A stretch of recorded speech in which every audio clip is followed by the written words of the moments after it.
obaveštavamo vas da smo počeli sa prikupljanjem potpisa za podršku našoj zajedničkoj listi.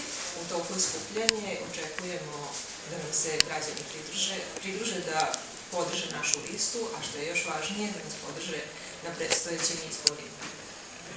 Danas želimo da iskoristimo priliku da našim sugrađankama čestitamo 8. mart. Želimo da naglasimo da u našim političkim opcijama žene nisu prisutne tu samo 8. marta. U svakom slučaju, ovo je opcija koja ženu smatra izuzetnim faktorom političkim koji će sigurno doprineti razvoju našeg društva, tako da očekujemo da nam se naše sugrađanke pridruže na izborima rada naših političkih stranaka. Dala bih reč koleginici iz Pokreta Dveri da nam se obrati, a posle toga kolegi iz Boljeg Sombora, gospođo Jelena Božić. Hvala. Dragi sugrađani, danas jeste dan kada uglavnom svi su nasmijani i poklanjaju poklone, međutim, nažalost, to su uglavnom neki kiseli osmesi. Ni žene ni naše deca ne mogu biti spokojni kad znaju da se u Šikari, u Somboru otvaraju migratski centri. Mi se brinemo za sigurnost naše dece. Da li je sigurno da u Somboru nema terorista? Najbolji poklon za sve žene jeste više privilegija u svim sferama ženinog rada i života. Nemojte samo biti licemerni, terate nas sa posla ukoliko želimo da rađamo decu, terate nas da stojimo po stranim fabrikama po ceo dan dok nam ne otpadnu noge i dok sve vene ne iskoče, i to sve za neki minimalac, a danas se svi prave da su fini i dobri i da poštuju žene, da brinu o njima. Svakoga dana treba biti pošten i dobar muškarac, a ne samo na međunarodne i jevrejske praznike.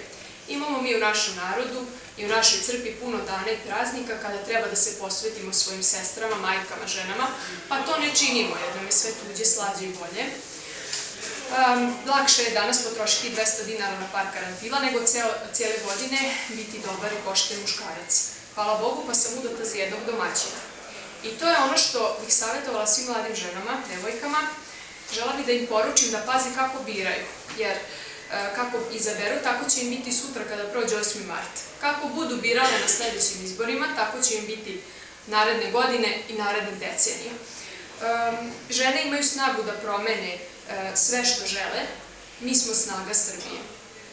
Na kraju pozivam žene da biraju samo prave muškarce, prave domaćine, koji su patriotski orijentisani i monolitni kao naš patriotski blok.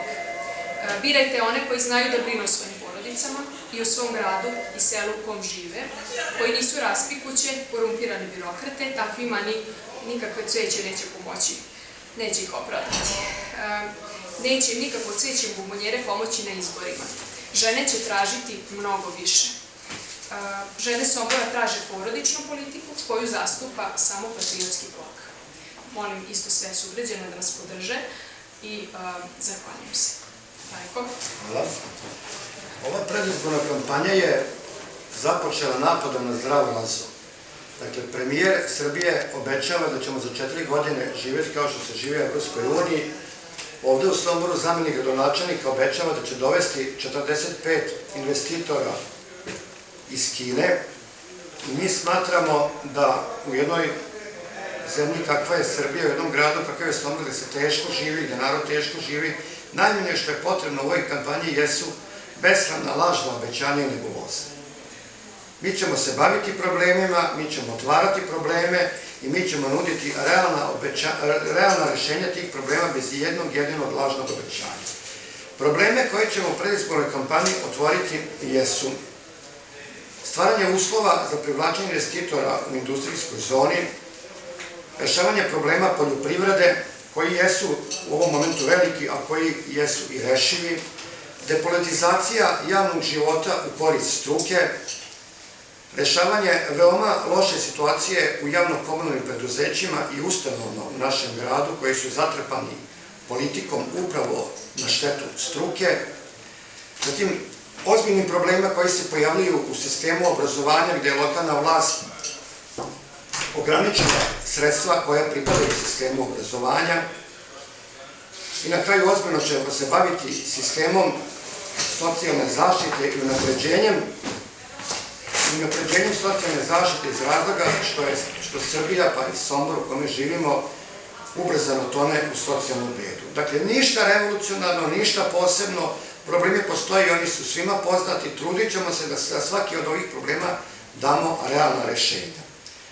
Pozvao bih naše sugrađane da nam pomognu oko prikupljanja potpisa koji se skupljaju svaki dan od 9 do 17 časova u prostorijama izbornog štaba Patriotskog bloka i pozvao bih naše sugrađane da prilikom glasanja na izborima glasaju za ozbiljne i za poštene ljude. Nadam se da će ih prepoznati. Sombor je mali grad, u Somboru se zna ko je ko, šta je šta, ko je šta radio i ko se šta zalagao.